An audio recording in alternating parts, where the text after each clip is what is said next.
Nesse documentário será apresentado os sistemas responsáveis pelo funcionamento do corpo dos golfinhos. Esses mamíferos super inteligentes vivem em ambiente aquático e pertencem à família Delphinidae, classe Mammalia e ordem Cetácea. Possuem muitas curiosidades e sistemas que ajudam o funcionamento do seu corpo. Dentre eles, o sistema circulatório, responsável por garantir o transporte de sangue pelo corpo, permitindo que células recebam nutrientes e oxigênio. O sistema respiratório, que permite a entrada do oxigênio e a saída do dióxido de carbono do corpo. E o sistema muscular, formado pelo conjunto dos músculos do corpo, responsável pela sua movimentação. Os golfinhos possuem um sistema circulatório fechado com 4 câmaras em seus corações, assim como os humanos. Seu sistema circulatório é projetado para ajudá-los na termorregulação. Existem estratégias termorreguladoras para reter ou liberar calor. Relação superfície e volume diminuída. A forma fusiforme do corpo do golfinho e o tamanho reduzido dos membros diminui a quantidade de área de superfície exposta ao ambiente externo. Isso ajuda os golfinhos a conservar o calor do corpo. Golfinhos adaptados a águas mais frias e profundas geralmente têm corpos maiores e nadadeiras menores do que os golfinhos costeiros, reduzindo ainda mais a proporção da área de superfície em relação à massa corporal total. Aumento do isolamento. Os golfinhos depositam a maior parte de sua gordura corporal em uma espessa camada de gordura. Esta camada de gordura isola o golfinho, ajudando a conservar o calor do corpo. A gordura difere da gordura porque contém uma rede fibrosa de tecido conjuntivo além das células de gordura. A gordura corporal de um golfinho geralmente representa cerca de 18% a 20% do seu peso corporal. Sistema de troca de calor. O sistema circulatório de um golfinho se ajusta para conservar ou dissipar o calor corporal e manter a temperatura corporal. Artérias nas nadadeiras são cercadas por veias. Assim, algum calor do sangue que viaja através das artérias é transferido para o sangue venoso e não para o meio ambiente. Essa troca de calor em contracorrente ajuda os golfinhos a conservar o calor do corpo. Em água fria, a circulação pode diminuir para os vasos sanguíneos próximos à superfície das nadadeiras, nadadeiras caudais e nadadeiras dorsais, e aumentar para os vasos sanguíneos que circulam o sangue para o núcleo do corpo, conservando assim o calor do corpo. Durante o exercício prolongado ou em água morna, um golfinho pode precisar liberar o excesso de calor. Nesse caso, a circulação aumenta para os vasos sanguíneos próximos à superfície das nadadeiras, nadadeiras caudais e dorsais. Diminui para os vasos sanguíneos que circulam o sangue para o núcleo do corpo. O excesso de calor é liberado para o ambiente externo. Em geral, os golfinhos têm uma taxa metabólica mais alta do que os mamíferos terrestres de tamanho semelhante.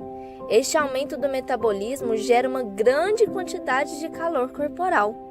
Os mamíferos perdem o calor do corpo quando expiram, mas os golfinhos conservam uma quantidade considerável de calor porque respiram com menos frequência do que os mamíferos terrestres.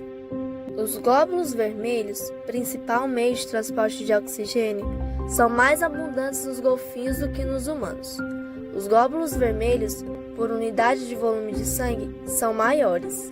A concentração de hemoglobina nos glóbulos vermelhos também é maior, aumentando assim a tendência dos glóbulos vermelhos de se combinarem com oxigênio e também aumentando a quantidade de oxigênio que o sangue pode transportar significativamente. Ao contrário de outros mamíferos que respiram pelas narinas e boca, os golfinhos respiram pelo espiráculo. Este fica no topo de sua cabeça. Como o espiráculo fica no topo da cabeça do golfinho, em uma pequena região do golfinho tem que quebrar a água para inspirar. mas o ar é admitido no trato respiratório superior somente quando o animal move voluntariamente um tampão nasal. O significado evolutivo da reservação reside na necessidade de selar as vias aéreas durante a imersão e, assim, evitar o influxo de água. O gás é trocado e as taxas de fluxo respiratório podem ser muito rápidas em uma respiração concluída em menos de 1 segundo. O ar rico em oxigênio é inalado e o dióxido de carbono é exalado. As ramificações mais finas da árvore brônquica possuem esficteres capazes de fechar os bronquíolos respiratórios e, assim, possivelmente impedir o refluxo do ar respirado para dentro deles. Esta é uma solução maravilhosa para vários possíveis inconvenientes de mergulhos profundos. Os pulmões dos cetáceos não apresentam subdivisão grosseira em lobos nem segmentação externa, exceto por uma incissura profunda do ápice, às vezes mais evidente no pulmão direito. No tórax, sua base segue a pronunciada curvatura do diafragma e com uma abordagem dorsal, os pulmões parecem bastante estreitos e simétricos. Seu lado costal se adapta ao formato das costelas e a extensão ventrolateral cobre parcialmente o coração.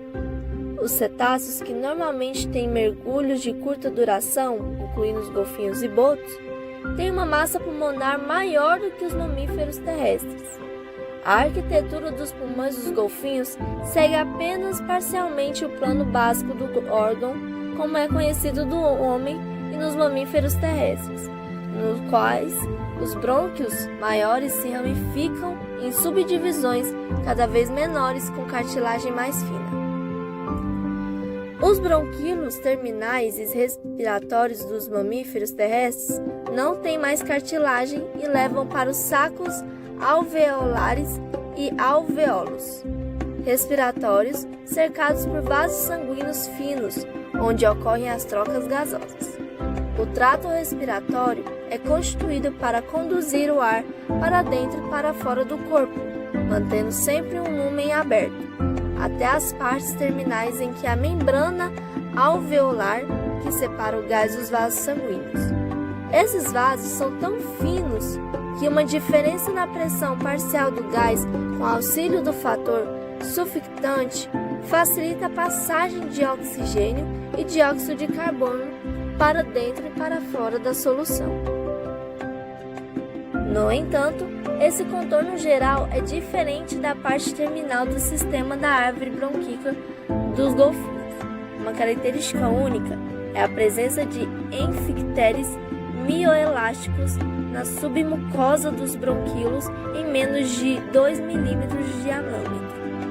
Esses esficteres são circundados por fibras elásticas bidirecionais e atuam em conjunto com manchas de cartilagem que persistem mesmo em vias aéreas e bronquíolos relativamente menores. A intensa rede vascular do parênquima pulmonar é necessária para garantir o transporte do gás respiratório em solução e a infiltração de linfócitos garante proteção imunológica aos organismos. No entanto, o alto grau de vascularização também é uma das razões pelas quais as doenças respiratórias são tão comuns em mamíferos marinhos, nos quais repetidos períodos de apneia podem induzir a proliferação de patogênios específicos. O rico suprimento sanguíneo também pode ser um fator na disseminação do tumor, embora pareça ser um achado relativamente incomum, pelo menos em golfinhos encalhados. Os músculos da cabeça do golfinho incluem músculos faciais, músculos mastigatórios, músculos da língua, aparelho ióide e laringe. O enturcamento do pescoço e as modificações do aparelho ióide e da laringe influenciam a forma, o curso e, obviamente, as funções dos músculos relativos. Músculos faciais. Os músculos faciais dos golfinhos são marcadamente diferentes dos primatas e mamíferos terrestres em geral. A motilidade e expressão facial são reduzidas nos cetáceos e os músculos que movimentam os lábios e as bochechas e o ouvido externo desaparecem ou seguem uma transformação evolutiva que os tornam difíceis de reconhecer. No entanto, os únicos músculos faciais que mantêm uma identidade topográfica específica são aqueles relacionados com o olho e especialmente com o espiráculo, que corresponde às narinas externas dos terrestres mamíferos. A este respeito, os golfinhos são bastante distintos, pois os complexos sacos nasais têm uma importância extraordinária na produção sonora e na sinalização pneumática geral. Músculos mastigatórios. Os golfinhos agarram, mas não mastigam. Consequentemente, alguns, mas não todos, de seus músculos mastigatórios estão bem desenvolvidos. A maioria evidente é o temporalis, com origem na grande fossa temporal e terminando no processo coronoide da mandíbula, que fecha as mandíbulas e essencialmente trava a mandíbula. Ao contrário do masseter, é apenas residual. Em golfinhos digástricos, de agente importante que abaixa ativamente a maxilar e conecta a base do crânio à face medial da mandíbula, não é subdividida em duas partes. Outros músculos da região podem contribuir para abaixar a mandíbula. Músculos da língua, aparelho ióide e da laringe. O assoalho ventral da boca consiste em um músculo próprio da língua e dois músculos que conectam a mandíbula e o aparelho ióide à língua. Os primeiros músculos são um pouco menos desenvolvidos em golfinhos por causa da redução papel da língua na mastigação e principalmente na deglutição. A laringe está ligada ao complexo ióide e ao externo por uma série de músculos que, juntos, sustentam os movimentos das cartilagens laríngeas. Um conjunto adicional de músculos é intrínseco à laringe, o que significa que em sua ação diz respeito a apenas os ajustes recíprocos das cartilagens separadas. Sua ação complexa também é discutida em relação à laringe e aparelho ióide. São relativamente prominentes quanto à sua fixação ao crânio e à mandíbula. O grupo posterior de músculos que relacionam o aparelho ióide e ao externo são um pouco menos visíveis nos cetáceos do que em mamíferos terrestres. Músculos do pescoço. Os músculos do pescoço e do tórax ventral contribuem para a flexão e rotação da cabeça, enquanto a extensão do pescoço é limitada devido à fusão das vértebras cervicais e sua relação com o crânio e tórax. Os músculos dorsais do pescoço correspondem principalmente aos grupos rostrais dos músculos da coluna. A falta de um pescoço móvel e independente melhora a propriedade hidrodinâmica do corpo e, ao mesmo tempo, aumenta a estabilidade da região cervical na propulsão. Músculos da coluna e da cauda. Durante a locomoção, a coluna vertebral dos golfinhos se dobram e se endireita alternativamente como a de um leopardo ou um camelo. Mas de vez em transmitir seu poder de contração dos membros posteriores para os anteriores, a espinha do golfinho imediatamente produz empuxo para frente, movendo a cauda verticalmente. Músculos do tórax e abdômen. A disposição dos músculos do tórax e do abdômen segue o mesmo plano dos mamíferos terrestres. A maioria dos músculos do tórax são ativos na respiração, incluindo os músculos intercostais externo e interno, transverso do tórax e o diafragma. Os músculos ventrolaterais do abdômen incluem o reto abdominal, os músculos externo e interno músculos oblíquos e o transverso abdominal. Como os ossos pélvicos são rudimentares, o reto abdominal origina-se nas porções distais das costelas externais e do externo e termina em parte dos restos pélvicos, mas também continua ao longo da bainha conectiva até as vértebras caudais. Assim, esse músculo é envolvido nos movimentos respiratórios, mas contribui também para abaixar o pendúculo caudal e para a flexão dorsoventral geral do corpo.